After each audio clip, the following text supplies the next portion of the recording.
The Walt Disney Company is still trying to bail themselves out of the absolute terrible fan reaction that there has been for Lucasfilm's Star Wars The Acolyte, now with a 27% audience score with well over 5,000 reviews on Rotten Tomatoes, and quite frankly, IMDb is little different. And what came as a surprise to me was Disney following up on their press release from last week, saying that The Acolyte had pulled 4.8 million views globally in the first 24 hours with a 5-day follow-up. And they have pronounced that The Acolyte has racked up 11.1 million views for the series premiere, making it the biggest thing still on Disney Plus in terms of a series premiere so far this year. But what nobody's really talking about out there is something that we're going to dive into today, and that is the financial metrics of this show, given its viewership compared to others of similar stature from competitors, namely Warner Brothers and House of the Dragon. And quite frankly, I need Wall Street to listen up, because we're about to go to school. Disney has spent more than twice as much money to produce The Acolyte to get probably less than 1/5 the audience of House of the Dragon.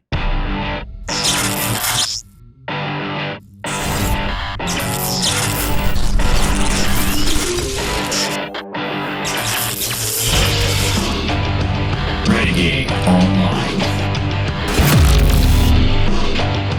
Well, folks, welcome back. Another great day here at Valiant Renegade. It's good to see everybody out there once again. And if you are like one of the many watching this video, not yet subscribed to this channel, please take a moment and turn that little red subscribe button to gray. Hit that like button, hit that notification bell, share this sucker out on the social medias, and of course, please do leave a comment before you head out the door today. Make sure to join us every Sunday and Wednesday afternoon at 6 p.m. Eastern right here for the live show. Disney Star Wars The Acolyte from Kathleen Kennedy's Lucasfilm and helmed by Leslye Headland, starring Amanda Stenberg and Carrie-Anne Moss and a whole bunch of people that might not make it through this show or even the first 5 minutes in some cases. Well, Disney is now bragging that the 4.8 million views after the first day globally have increased to 11 million views, or 11.1 million views globally, which they now clearly state, as we told you was the case last week when we first covered the initial Disney press release. They tried to bury that global figure. They didn't really say global. We knew it was global. Now they're confirming that it is indeed global, so we were right, based on 5 days of streaming. But it's a little bit more than that, to give Disney credit. What they're actually calculating is release plus 5. That would be Tuesday evening when The Acolyte premiered last week on June 4th through the end of Sunday. Now, we're going to remind folks that the other Disney Plus series premieres that have taken place in 2024 really amount to 2 major entries so far. Number 1 was Echo. Land O'Lakes, spread the sweet rain. I think you've had enough. No? Now you've had enough, bitch. Which was a complete fiasco for Disney and Marvel. And the only other thing of serious note on Disney Plus in terms of a series premiere, not a second or third season or something else, would be X-Men 97, which is an animated series that premiered.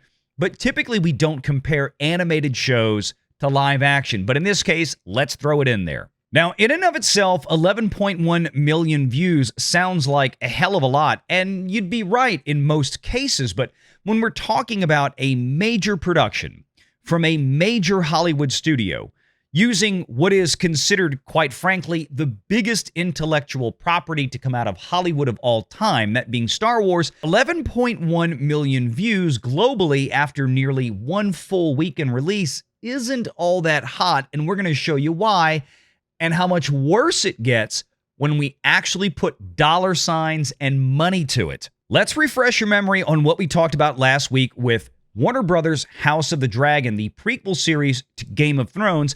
The House of the Dragon, this is from 2022, drew nearly 10 million viewers, 9.986 million viewers across both linear and HBO Max streaming, which is now just called Max, in the United States only on Sunday night. So in other words, it took Disney Star Wars nearly 6 days on a global scale with nearly 150 million subscribers in dozens and dozens and dozens of alternate foreign territories out there, outside of the US and even outside of Canada, just to match what the House of the Dragon did in a couple of hours during its premiere night on Sunday night in the United States alone. But Valiant, why do you keep bringing up House of the Dragon? Why is this the big comparison? Well, it's very simple.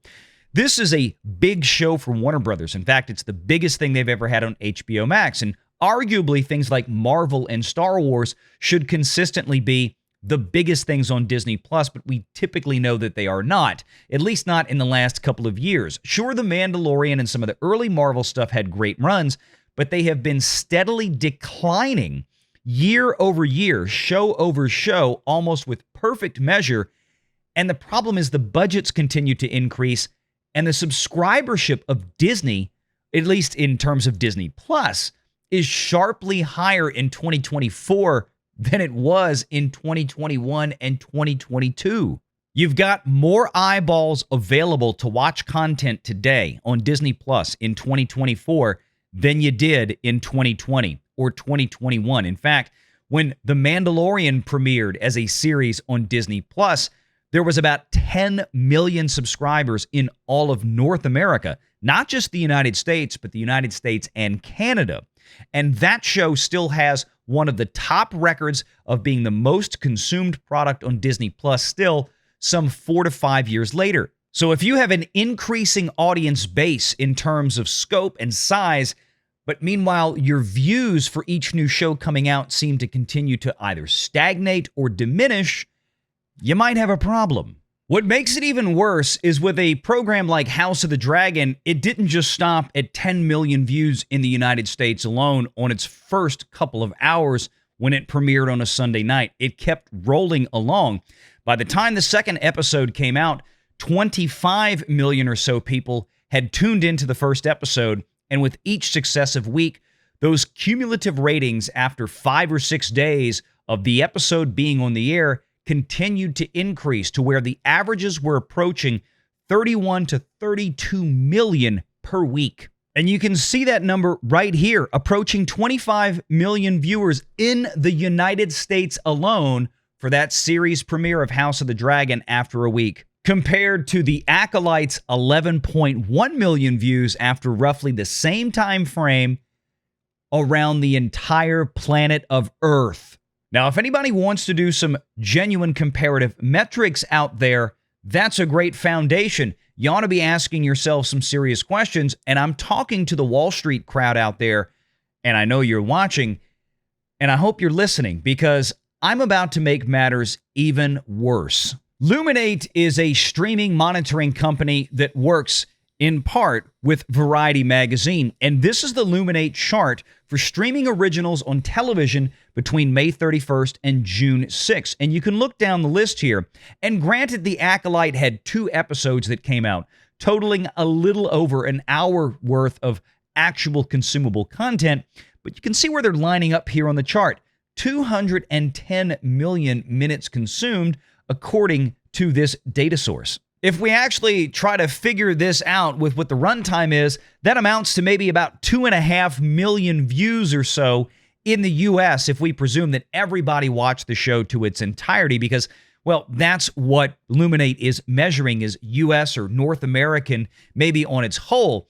But you look at the rest of these things like streaming and originals and film, and you have to ask yourself, how is it that these IPs, these random IPs that don't have a 40-year track record, that don't have some $10 or $20 billion cumulatively worth of retail sales of merchandise and products, how do they score higher than a new Star Wars show? But let's go back to House of the Dragon. And VR, why do you keep bringing up House of the Dragon? Well, it's a good comparative metric. It's a very well-known brand of intellectual property and something that's very popular with fans. And it still held on to its audience all the way through the end of the show with 9.3 million viewers, according to Variety and Warner Brothers, that tuned in at the time of airing to watch it at 9 p.m. Eastern that Sunday on HBO and HBO Max. And again, that was just in the United States. By the end of the final week of its run, after 7 days had passed with this episode, the viewership was over 30 million. But let's go back and look at the Acolyte, still sitting at 27% in its audience score. Does anybody really think that this show is going to make it all the way through 8 episodes and hold its audience like House of the Dragon did? I actually think the Acolyte might pull a bit of a bump in this 3rd episode coming out this week because of all of the rumors surrounding what is going to happen in it. But after that, the damage that it may do to whatever is left of the audience may be so great that a lot more people are going to check out. This show is just plain boring, and there's no getting around it. But let's go back to House of the Dragon. Again, a very good and comparable piece of IP here, an 82% audience score compared to the Acolyte's 27%. That's a 55-point difference, which is an entire galaxy. But wait, there's more. Yeah, it gets even worse because the real problem here for Disney is the financial side of this. It's what Disney spent on the Acolyte versus what Warner Brothers spent on House of the Dragon. Now, we don't know exactly what season 2 is looking like in terms of cost, but if we have any sense of reason here, it's probably going to be marginally more than the first season. But right now, we've got the first season to compare because this is where the rubber meets the road. This is about finance and math and cost and return on investment, something that people out there on Wall Street are going to have to wrap their heads around when it comes to the Walt Disney Company versus everybody else. And you've heard me talk many times about how much more Disney spends than competitive studios. In the case of animation or live action, it really doesn't matter. Sure, every studio has one massive piece that they may spend a ton of money on and go over budget, but Disney seems to do it consistently with every film that they drop into the theatrical box office. And yes, they do it still with what they produce for television and, more importantly, Disney Plus, especially when it comes to Disney, Marvel, and Disney Star Wars products. We talk about Pixar all the time too. Look at Super Mario Brothers last year, $120 million for Universal to put that film together, when the average Pixar fare from Disney and the average Walt Disney Company animation fare these days costs nearly double that or more than double that. And the same holds true for a lot of other live action pieces from Marvel that Disney does as well. Look at some of the budgets that have been shown versus what has actually been spent. A couple of weeks ago, this article came out in the New York Times, the Leslye Headland interview, where they also interviewed Kathleen Kennedy. This is where some of the famous quotes coming into the show about Kennedy acknowledging the fact that the fan base for Star Wars is still dominated by old white men, like it's a problem. But there was another thing in this article that we drew to your attention and I scratched my head on. Leslye Headland's show, The Acolyte, will debut on Disney Plus on June 4th, costing roughly $180 million for 8 episodes and taking 4 years to make. Let's assume for a second that it is actually $180 million. And from what we know right now, each episode, 8 of them, is only about 30 minutes long on average, according to reports. Going back to House of the Dragon, at least for the first season, it was reported by Variety and from a source at Warner Brothers that House of the Dragon costs were kept to under $20 million per episode. So this is where we really have to scratch our heads, because bear in mind, The Acolyte was put into motion some 3 or 4 years ago. And House of the Dragon came out about 2 years ago, right around the time that The Acolyte began its principal photography. And I understand there may have been a bit of inflation between a year or two that passed between where House of the Dragon was versus The Acolyte, but in theory, House of the Dragon would have been shooting during much more stringent COVID requirements that tended to drive production costs higher, whereas The Acolyte would have started well into 2022, in fact, the latter half of 2022, where many of those restrictions had already been relaxed. So in theory, The Acolyte should have come in cheaper. But then again, it gets worse. House of the Dragon had 10 episodes to the Acolyte's 8 episodes. That means that each episode that cost under $20 million might have been about, let's call it $19 million per episode. Hell, for the sake of argument, let's just say it was $20 million per episode, and the total expenditure in that case for House of the Dragon was right about $200 million for the whole season. The Acolyte is an 8-episode season at $180 million. And assuming that number is accurate, that means that each episode cost the Walt Disney Company and Kathleen Kennedy's Disney Lucasfilm roughly $22.5 million. Now, anybody who has looked at the production quality, the visual effects, the actual storytelling, the dialogue, the writing, there is absolutely no comparing the quality of House of the Dragon to the Acolyte. But somehow, the Acolyte spent $3+ million more per episode to complete than did House of the Dragon. But wait, it gets worse. Remember how I said that the Acolyte's average episode runtime is just about 30 minutes or slightly over? Well, guess what? House of the Dragon's per episode runtime is about 1 hour or a little over. It's actually about 1 hour and 2 minutes. It's basically double that of the Acolyte. So forget the per episode cost, where the Acolyte is slightly more than House of the Dragon. $19 million for House of the Dragon versus $22.5 million for the Acolyte. If we actually break it down to finished runtime, meaning if we actually look at how much every finished minute of product cost, Warner Brothers versus Disney, for these two shows of supposedly similar caliber intellectual property, we come up with some staggering discrepancies.